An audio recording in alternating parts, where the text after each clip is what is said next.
les Amoréens, dans le pays desquels vous habitez, mais vous n'avez point écouté ma voix.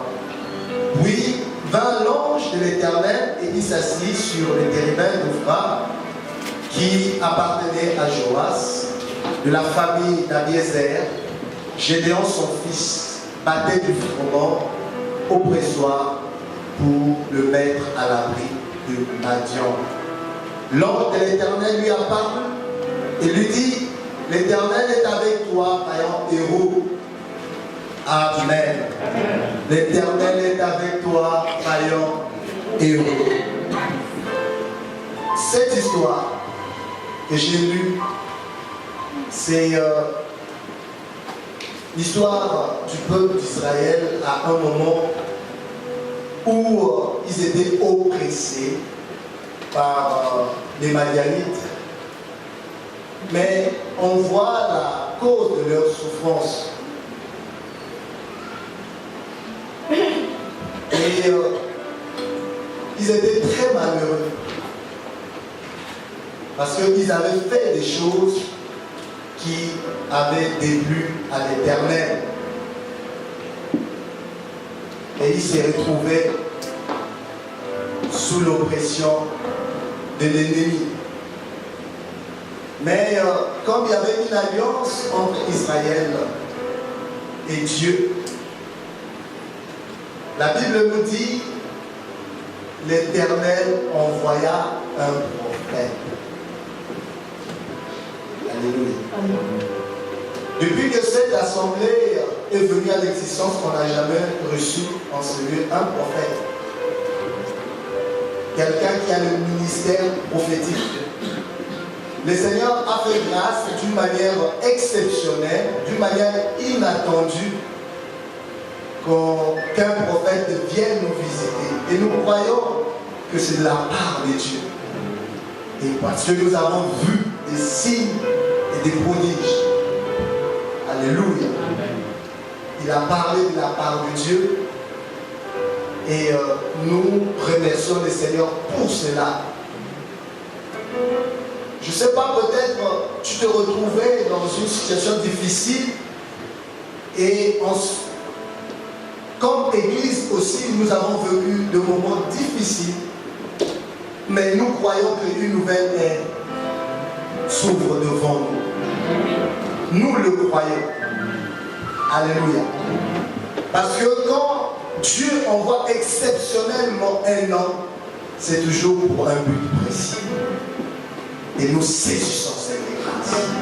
Nous disons que nous verrons l'accomplissement de tout ce que le Seigneur nous a dit en ce lieu.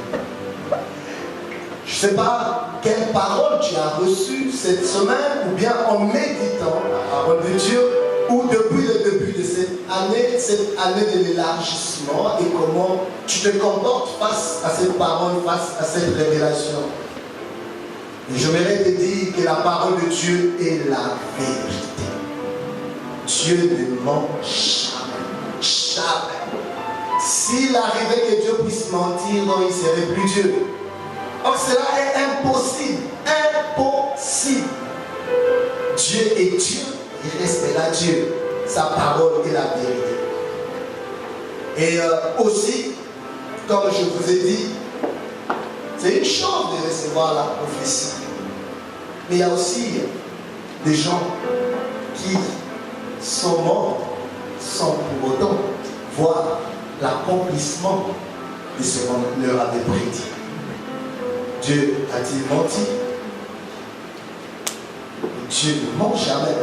Ce que Dieu dit la Bible. Dieu a toujours raison. Que les hommes soient reconnus menteurs et que seul Dieu soit vrai. Si Dieu a toujours raison, c'est-à-dire l'homme a sa part de responsabilité à la non-accomplissement, au non-accomplissement de la prophétie. Que quelqu'un me dise Amen. Amen. Hébreux chapitre 11, verset 32.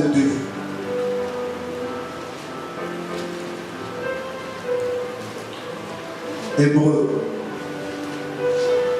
chapitre 11, Je vais commencer par le verset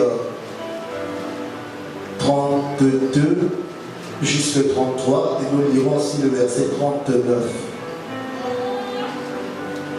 Hébreux nous dit ceci. Et que dirais-je encore? Car le temps me manquerait pour parler de Gédéon, de Barak, de Samson, de Jephthé, de David, de Samuel et des prophètes qui par la foi vainquirent le royaume, exercèrent la justice, obtinrent des promesses, fermèrent la gueule des lions, éteignirent la puissance du feu, échappèrent aux tranchants de l'épée, guérirent de leurs maladies, furent vaillants à la guerre, mirent en fuite des armées étrangères. Nous sautons le verset 39. Tout cela à la fois desquels il a été rendu témoignage n'ont pas obtenu ce qui leur était promis. C'est la dernière partie qui m'intéresse. Ils n'ont pas obtenu ce qui leur était promis. C'est-à-dire qu'il y avait des promesses dans leur vie. Il y avait une prophétie. Mais ils sont morts dans la foi, c'est-à-dire croyant en Dieu, mais ils n'ont pas vu l'accomplissement de ce qui leur avait été promis.